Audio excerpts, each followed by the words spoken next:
So, on my previous video, just some sort of funny, more lighthearted addendums is that oftentimes the worst offenders are people that sometimes correct you when they think you're making a mistake when you're not, because they read a little bit about that subject.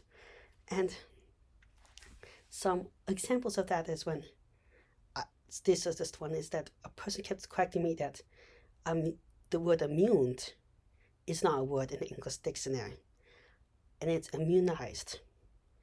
They're both words. Immune is a more immune. They're about the same old. They both mean the same thing. Pick whatever one you want. Another one was that I was using the word holes wrong. Holes, there's a holes you're familiar with, but there's also holes in semiconductors and in like electronics and stuff. That is, when you should have a bunch of electrons in a space, you don't. It acts like it's positive because there's nothing negative there. Then there's positive stuff in the nucleus. So it acts like there's a mysterious particle there that's positive, but it's really the absence of electrons. So they call it a hole in a material. And they're like, oh yeah, holes can't. You're talking about holes traveling in materials. Holes don't travel through electronic materials. And like, dude, they are. I've had people correct me that worms, computer worms, not real. It's a type of computer virus. Yeah, words have more meanings. But I've also had people just tell me that I'm mispronouncing words because I am, but they just got hung up on them. The reason why I mispronounce a lot of words or missay stuff is sometimes when you're like me, you've only read the words or you mostly read the words. So because you only or mostly read the words, what happens is you don't really know how to pronounce them. Or sometimes it's based on most of me reading it and trying to figure out how it sounds like in my head. Or I had an odd source to it. I have a speech disorder. Sometimes it sounds funny because of speech disorder. Sometimes I'm mixing up words in my head.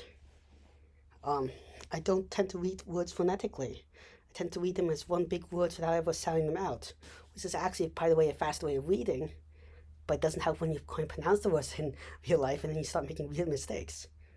Sometimes I trying to combine two different sentences, so I end up saying weird things like instead of saying I use double negatives, or I would say, and just like all the time I say stuff with double negatives like no, I don't want, instead of saying I don't want that, I will say like I don't not want that, and it just sounds like I want that, or you don't get what I'm saying.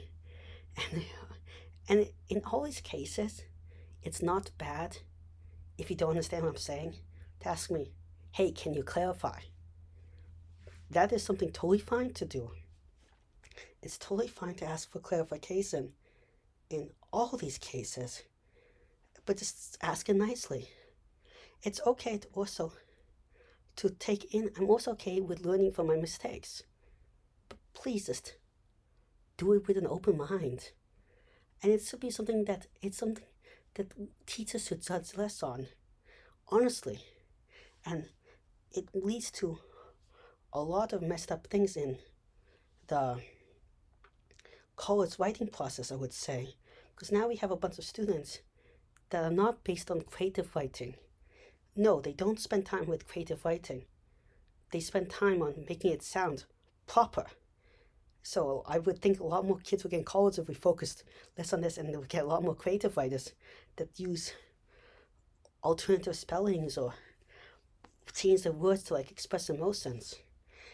You could also argue that it would help society because you would spend less time on spelling and grammar, so you have more time just to get stuff out and do other stuff. Yeah. The amount of time I spent on just wording stuff right is so freaking nuts. If you want to know my process for writing an essay, it's like 2 minutes. I'm exaggerating it, but it's like a few minutes writing an essay, hours editing it for grammar and spelling, having someone else go over it. That is my process. X or essay, done in no time. Except for this research. Then I do have to research it a ton. But it's so annoying. Other things with that, and we should only focus on grammar and spelling when it's about, if it's a spelling bee, or if it's about clarity. That's it. If it gets your message across, it's done. Well, thank you very much for this little addendum.